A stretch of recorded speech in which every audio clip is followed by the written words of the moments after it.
If Europe has the legend of the werewolf, a man who transforms into a savage wolf under the full moon, then Indonesia has a creature far more terrifying, more mystical, and infinitely more unpredictable.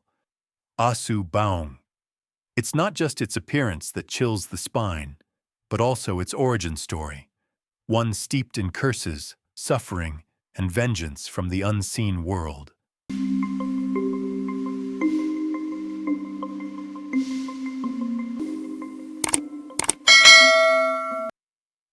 Asubaong is no mere man cursed by the moon. It is the embodiment of ancestral darkness that has never been forgiven. With the head of a wild dog, glowing red eyes, and a body covered in coarse fur, Asubaong becomes a waking nightmare, haunting villages along the mountain slopes. Its cry, a long, piercing howl, signals that disaster is near. This legend lives not only through whispered stories passed down through generations, but is also etched into local taboos and cultural prohibitions still honored to this day. It is more than just horror. It is a reflection of tradition, fear, and ancestral reverence in the heart of Java's remote communities. Long ago, long before electricity reached the villages, there was a small settlement nestled on the slopes of the ancient volcanic mountain, Gunung Api Purbangglanggaran in Yogyakarta. The village was called Wonowaji.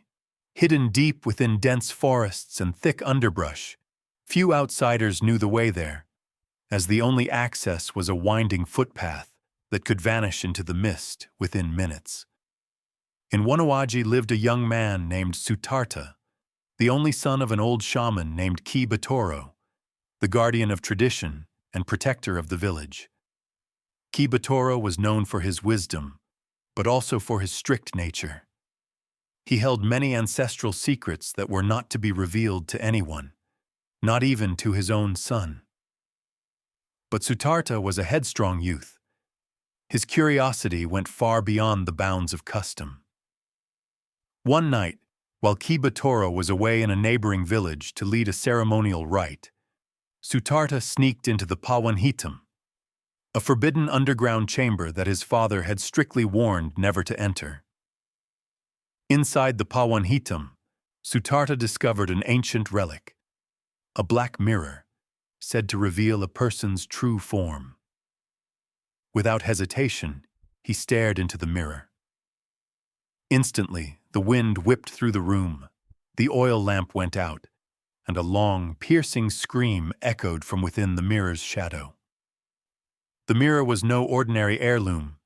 It was an ancient seal, a prison for a malevolent spirit from the past known as Ro Baung. This spirit was born from the vengeance of a man once cursed for killing his own child in a ritual for invulnerability.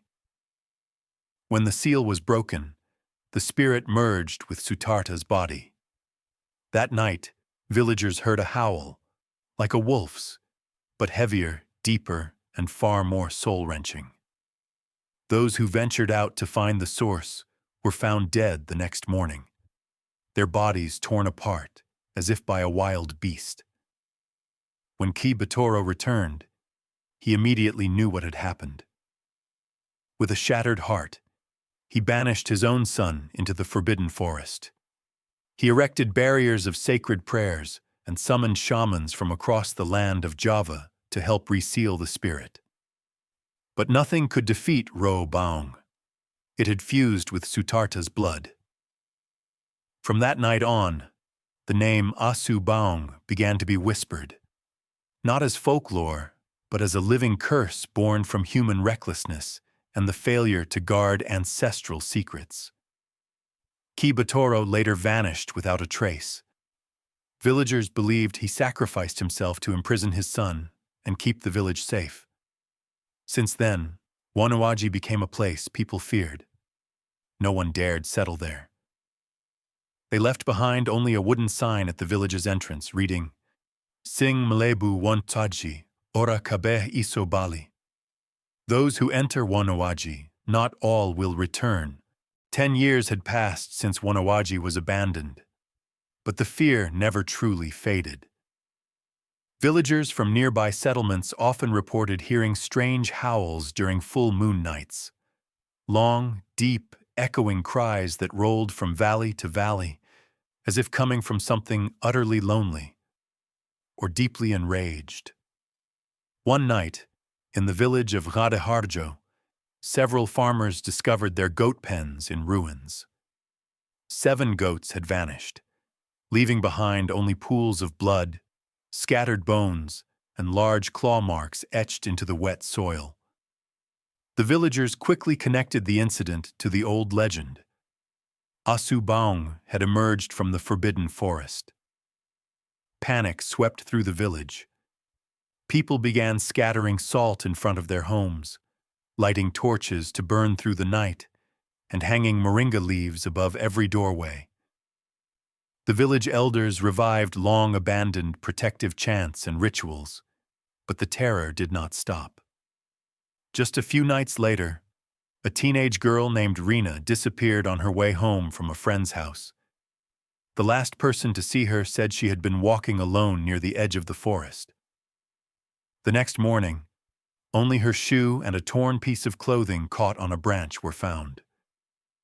People began to dare speak the forbidden name, Asubaung, even if only in whispers. They realized that something buried long ago had now awakened. Some suggested evacuating, but where would they go?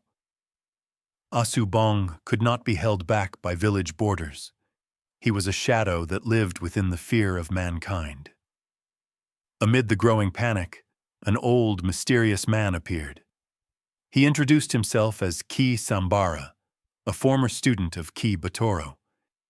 He claimed that Asubaung would not stop until someone from Ki Batoro's bloodline confronted him. And from the lineage scroll he carried, only one name remained: Rajil, the great-grandchild of Sutarta living in the city. The villagers sent envoys to search for Rajil and bring him home. But time was not on their side. The longer Asubaung roamed, the wilder his presence became. Livestock continued to die, fields were destroyed, and nightmares plagued the villagers almost every night. In their dreams, they saw glowing red eyes staring from the forest, fangs dripping with blood, and a howling voice that seemed to call them out, one by one. Some began to lose their sanity, talking to themselves or wandering toward the woods in a trance-like state.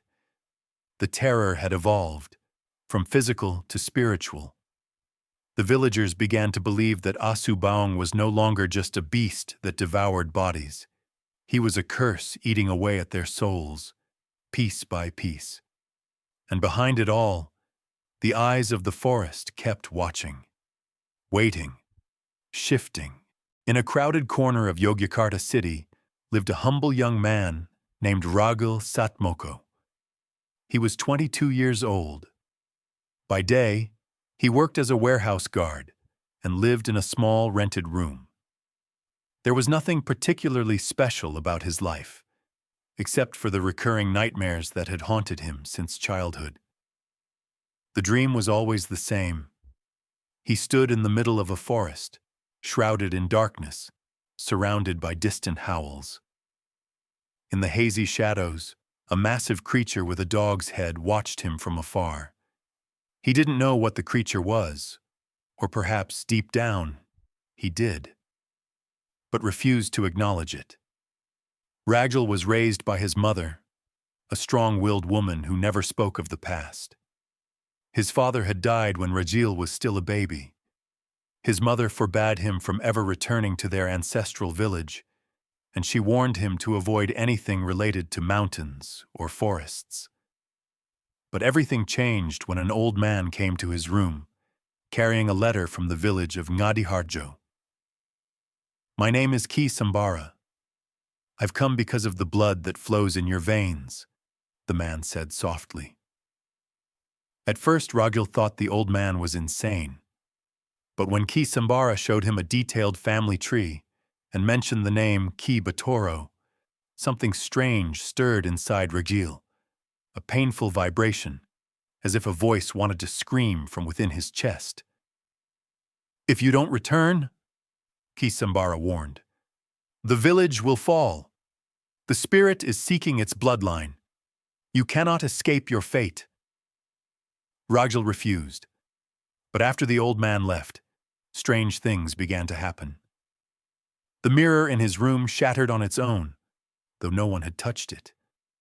In the morning, he found his fingernails had grown longer than they should have. His eyes turned red, and his vision became sharp, able to spot tiny insects crawling across a faraway wall. He even started to smell blood from animals being sold at the market, even from a distance. The breaking point came during a midday nap. He dreamt he had become a dark, furry creature, tearing someone apart, only to wake up with blood-stained nails and shredded clothes. Rajal panicked. He didn't know if it had just been a dream, or if he had truly harmed someone. The next day, he read news of a man found dead near the railway tracks close to the warehouse where he worked, his body marked with large claw wounds. When Rajil returned to his room, he found a piece of white cloth hanging at his door. It was a symbol, a traditional ancestral summons. It meant that Rajil had been called back by his bloodline. Reluctantly, Rajil followed Kisambara's path to Ngadiharjo village. Upon arrival, the air felt different. Birds did not sing. The sky was overcast, even though the sun was still shining. The villagers greeted him with both hope and fear. Kisambara took him to Sendang Petilasan, the sacred spring where Kibatoro had once sealed his own son. There, Rajil was shown an ancient stone relief depicting Asubong and the story of Sutarta. "This isn't just folklore," said Kisambara. "It's your blood. And if the curse lives within you, then only you can decide to be the redeemer or the heir to the terror." Rajal began to understand that he wasn't just a victim. He was the center of this cycle. But the question remained. Could he control the blood he had inherited? Or would he become the next Asubong? Rajal gazed at the carvings on the ancient stone, an image of a dog-headed creature standing atop a pile of bones. Around it, villagers knelt with their hands raised, as if begging for mercy. Beneath the carving, he read an inscription in Old Javanese. "Sing Nduweni Dara, Nduweni Wewaler, Sing Nglangar, Dadi Bebendu." Those who inherit the blood inherit the taboo. Those who break it become the curse. "This isn't just a story, Leo," said Kisambara quietly. "It's a warning from long ago. Your ancestor bound a spirit of vengeance inside his own son, and your blood, Rajil, is the key to both unlocking and sealing it." Rajil sat silently by the sacred spring, listening to the stillness of nature. He felt trapped within something older than time itself, deeper than a mere nightmare. "Can I stop it?"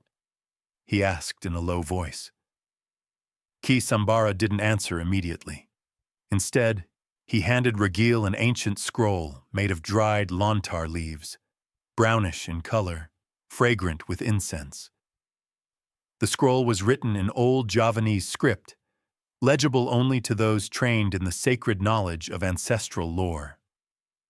With the help of Kisambara and a local script reader, Rajil began to study the scroll's contents. It spoke of a concept called Welas Murka, a spiritual paradox where a vengeful spirit could be bound again, but only if the blood heir willingly sacrificed one of two things: the life of the person he loves most, or his entire existence as a normal human being. Rajil read those words with a tight chest. He had no one left in this world. His mother had died months ago from illness. But there was one person who lingered in his thoughts more than anyone else: Laras. Laras was Rajil's childhood friend, now living not far from the village. They once shared feelings for each other, but were separated by his mother's strict warning to avoid anything tied to mysticism or the past. Now those old feelings resurfaced. But in a moment like this, could he really involve Laris? "If you choose sacrifice, Rajil," said Kai Sambara, "the spirit will find peace. But if you choose to fight, then you must face Asubong on his home ground." Home ground. In the forbidden forest. At the place where Sutarta first transformed. There the spirit will emerge in its true form. But the battle won't be just physical. You'll have to defeat the darkness within yourself. Ragul began his preparations. Every night he trained in the hills behind the village, sharpening his senses, strengthening his body, and studying the protective prayers passed down by Kibatoro.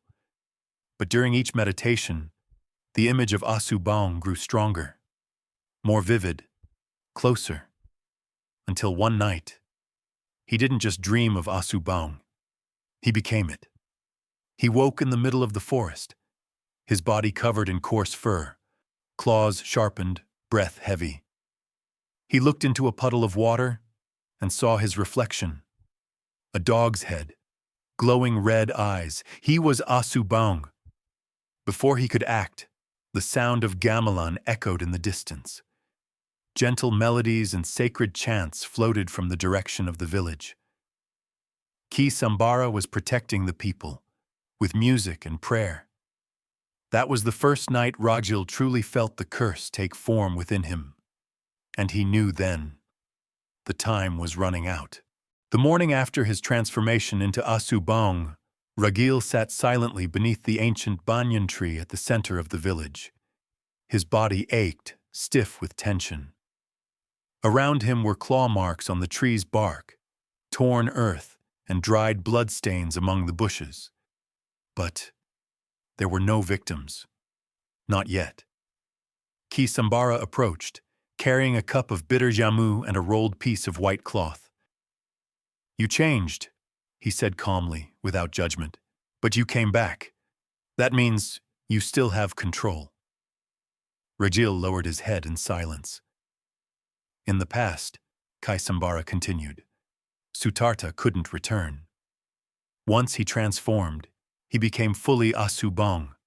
But you're different, Ragil, because your heart is not filled with hatred and vengeance." "But I'm afraid," Rajil whispered. "Afraid I'll lose control and hurt someone." "That fear," Kai Sambara said, "is what keeps you human." Then he revealed an important section of the ancient Lontar manuscript he had discovered the night before. It spoke of a soul-cleansing ritual called Sesaji Darmaning Laku, a sacred rite to test and fortify Ragul's inner strength before he entered the forbidden forest and faced Asubong in the final confrontation. But to perform the ritual, 3 conditions had to be met. Water from the sacred spring atop Mount Ijo, a drop of blood from a direct descendant of Ki Batoro, namely Rajil himself. A binding incantation, spoken aloud by someone whom Rajil truly loved, and who truly loved him in return. Rajil froze when he heard the 3rd condition. He knew there was only one person who could possibly fulfill it. Laris. Ki Sambara gently urged him to seek her out, to tell her the truth. Though hesitant, Rajil made his way to Laris's home. She now worked as a school teacher in a neighboring village. When they met, Laris was startled, but her expression softened into relief. Her eyes still carried the warmth of childhood, of memories spent chasing fireflies and watching stars from the edge of the rice fields. "I need your help, Laris. But before that, you must know who I am, who we are, and what's coming." And so, Ragil told her everything, about his ancestry, the Black Mirror, the curse, the beast he had become. Laris sat in silence for a long moment. Then, instead of fear, she reached out and held his hand. "I always knew you were different, Gil. And whatever this is, I'm staying." That night, Laris returned with him to Ngadi Harjo. She was trained by Ki Sambara to recite the sacred binding spell and to understand the spiritual energy structure of the vengeful spirit. Though she lacked a shaman's bloodline, her pure heart and spiritual clarity were enough to open a path of communication with Rajil, even in his beastly form. The Sesaji Darmaning Laku was set to be held 3 nights before the full moon. The location, the edge of the forbidden forest, where Sutarta's last known tracks had been found. Time was running out, and deep within the forest, Asu Baung stirred, sensing the return of his heir. 3 nights before the full moon, the sky hung gray despite the absence of clouds. Birds refused to sing, and the trees around Ngada Harjo bowed low, as if submitting to an invisible force. Rajil sat cross-legged atop a woven pandan mat, draped in a white cloth, with a blood-red headband tied around his brow. Before him, Ki Sambara lit incense and encircled him with a ring of sacred flowers, jasmine, kananga, and rose. Across the altar stood Laris, clutching the sacred lontar inscribed with ancient mantras. Her hands trembled, but her gaze remained steady. She was not only a witness, but a tether of the heart, one who would protect Rajil on his passage into the spirit realm. Never take your eyes off Rajil's shadow, Ki Sambara warned her. If you feel you're losing him, call his name. Your voice is his final anchor to the human world. The ritual began. Chants filled the air. Sacred water from the Sendang Keramat was poured over Rajil's head. He bit his finger, letting his blood drip onto the stone of sacrifice. With a trembling yet resolute voice, Laras read the binding incantation aloud. Dumadining rasa ora ilang saka rasa. Aku nyuwun panggawe peteng dadekna terang, lan roh kang telong dinaning jaman Bali menyang papan sejati. Suddenly, a fierce wind tore through the clearing. The candles went out. A black mist rolled in, swallowing the altar. A howl pierced the night. Not one, but 2. One came from the forest. The other from Rajil. His body shook violently. His eyes glowed red. His breath grew heavy. He was transforming. But this time, he did not lose control. He rose slowly, his form now half man, half beast. His red eyes locked onto Laris, but he still recognized her. Laris stepped closer and placed her hand on his chest. Gil, you're still you. You are not Asu Bong. You are Rajil. Her voice softened the shadows in his gaze. His body remained wild and furred, but his mind returned. He could speak. He could choose. Kai Sambara was stunned. This has never happened. You have merged the 2 worlds. Now Rajil was ready to enter the forbidden forest, not as a mere human, but as a living embodiment of balance. Between cursed blood and a heart full of love, the final battle awaited. That night, the full moon hung perfectly in the sky, pale white, slicing through the mist that rolled from the eastern side of the forest. The people of Ngadi Harjo gathered silently in the village square, their heads bowed in prayer. They knew this was no ordinary night. This was the night when fate, curse, and bloodline would all be tested.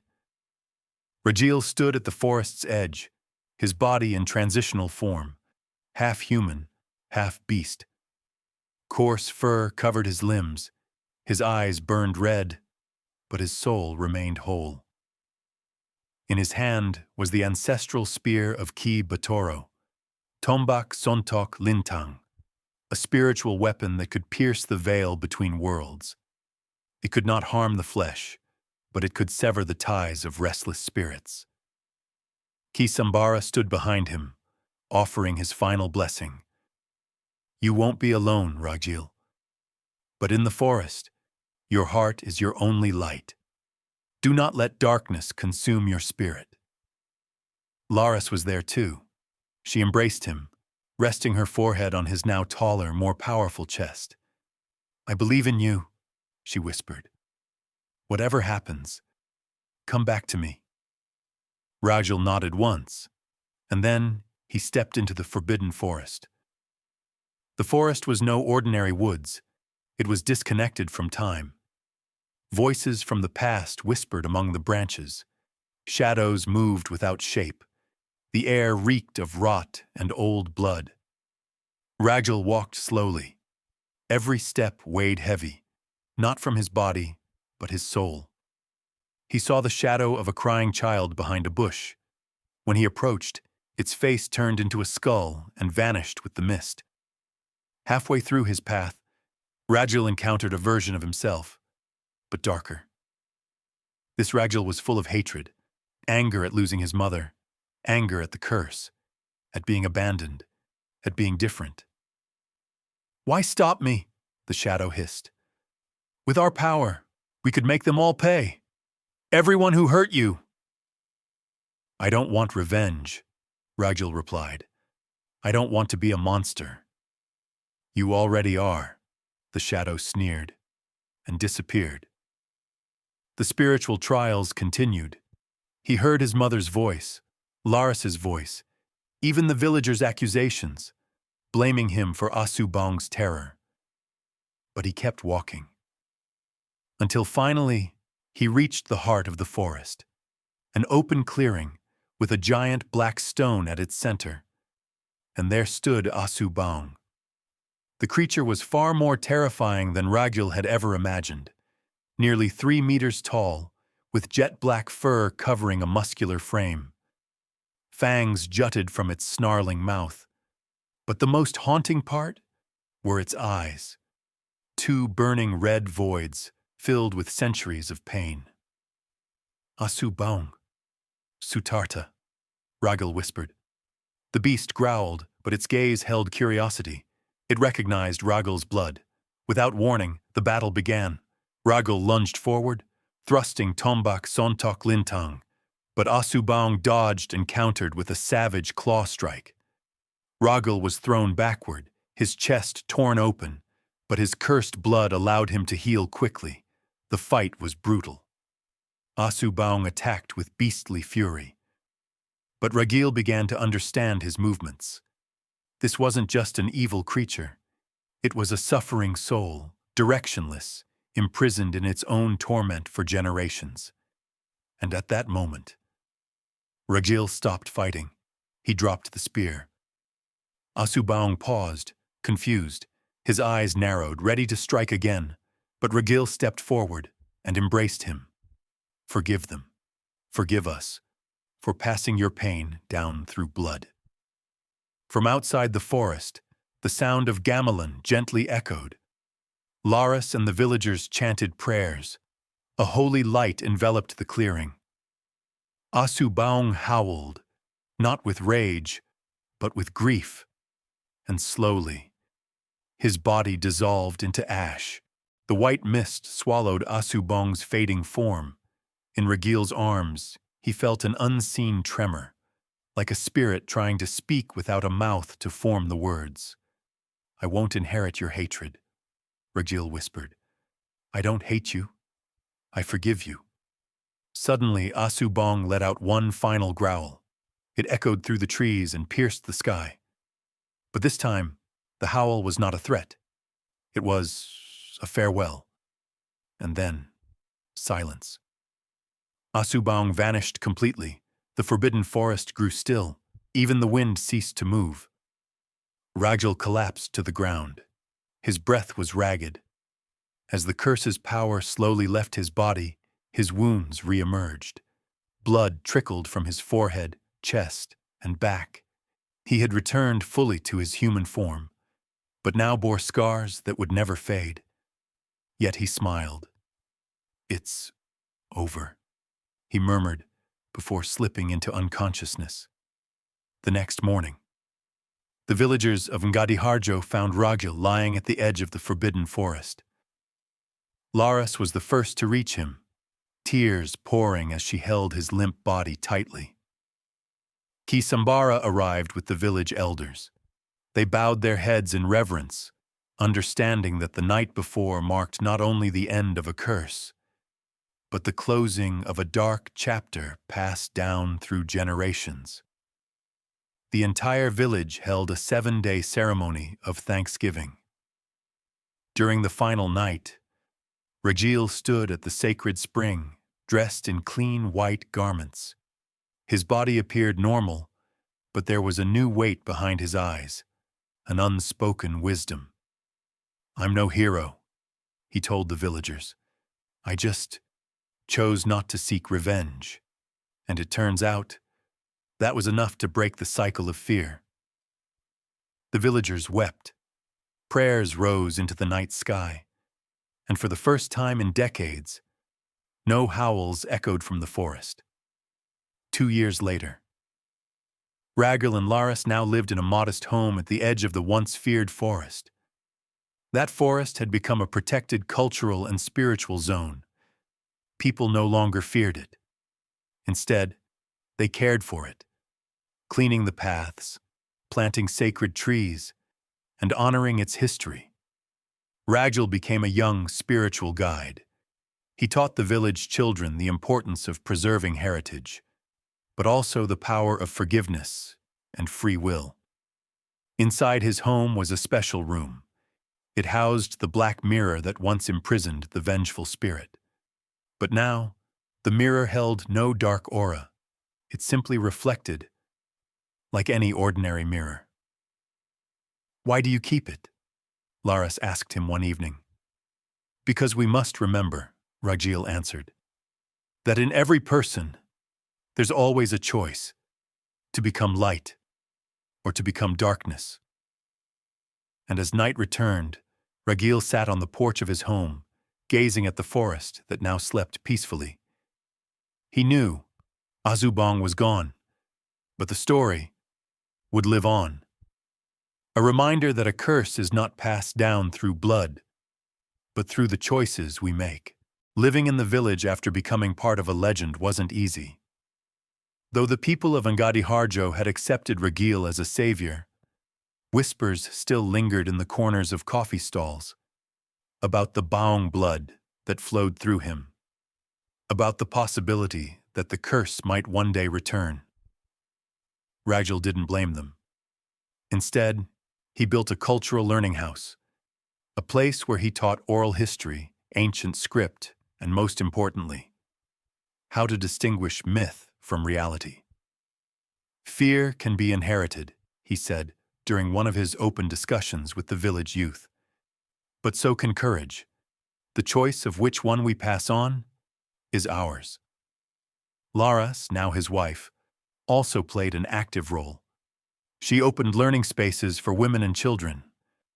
The once shadowed village of Ngadiharjo slowly transformed into a center of Javanese cultural and spiritual preservation. Yet behind the peace, Ragil still felt a quiet unease. Every night before the full moon, a strange pulse throbbed in his chest, as if something knocked from the inside. He sometimes dreamt of the forbidden forest engulfed in flames, and amidst the fire, a figure with glowing red eyes would appear. But he no longer feared it, because this time, he knew what to do. One day before the full moon, a 9-year-old boy named Wisang, the adopted son of Ragil and Laris, came to him with a drawing in his hand. "Papa, who is this?" Wisang asked innocently. On the paper was a picture of a large, dog-like figure standing under the full moon. Ragil stared at the image for a long time, then asked, "Have you seen this before?" Wisang nodded slowly. In a dream, he wasn't angry, just sad. "He kept looking at me." Ragil fell silent. He understood then, although Asubong had vanished, a trace of his spirit might still linger, seeking a new form. Perhaps as part of a natural cycle, a soul's journey that had not yet reached completion. But this time, Ragil would not seal, banish, or defeat it. He would guide it. Full moon night. Virgil took Wisang to the sacred spring, where everything had once begun and ended. He sat cross-legged, lit incense, and began to speak, not as a shaman, not as an heir, but as a man. "Asu Baung," he whispered, "if you still exist among these shadows, then come, not as a curse, but as a story that deserves to be understood." A thin mist curled around the spring. The wind stirred softly. Across the water, a faint silhouette appeared. It wasn't terrifying. It wasn't threatening. It was gentle, calm, like morning fog touching the leaves. Wisang stared at it without fear. "Grandpa Bong?" he whispered, and the entity nodded. Virgil closed his eyes. He understood that this night was not about combat or cleansing. It was about passing meaning down, from spirit to child, from past to future. A legacy is not always born of blood. It can come as a memory or a feeling. And that night, the legacy was received. Without rage, without wounds, with quiet and peace. The morning after the full moon, a light rain fell over the village of Ngadiharjo. But unlike usual, the rain felt refreshing, as if it were washing away the remnants of past wounds from the soil, the trees, and the hearts of the people. Rajal sat on the porch of his home, watching Wisang play in the yard. The boy didn't just carry curiosity now. He had developed a quiet spiritual sensitivity. He spoke to the wind, greeted the trees, and sometimes smiled at things no one else could see. Lara stepped out from the kitchen, carrying 2 cups of warm ginger tea. "Still thinking about last night?" she asked gently. Rajil nodded. "He didn't disappear, Laris. He changed." "Like you once did?" Rajil smiled. "Maybe. Maybe all cursed beings ever really needed was to be understood." He looked up at the sky. "I used to think darkness could only be defeated by strength. But it turns out, it changed the moment I stopped fighting and started listening." Laris placed her hand over his. "Maybe that's what we should pass on." A few months later, Virgil was invited to speak at a cultural seminar at a university in Yogyakarta. He stood before hundreds of students and researchers, not as a mystic, not as a legend, but as a storyteller.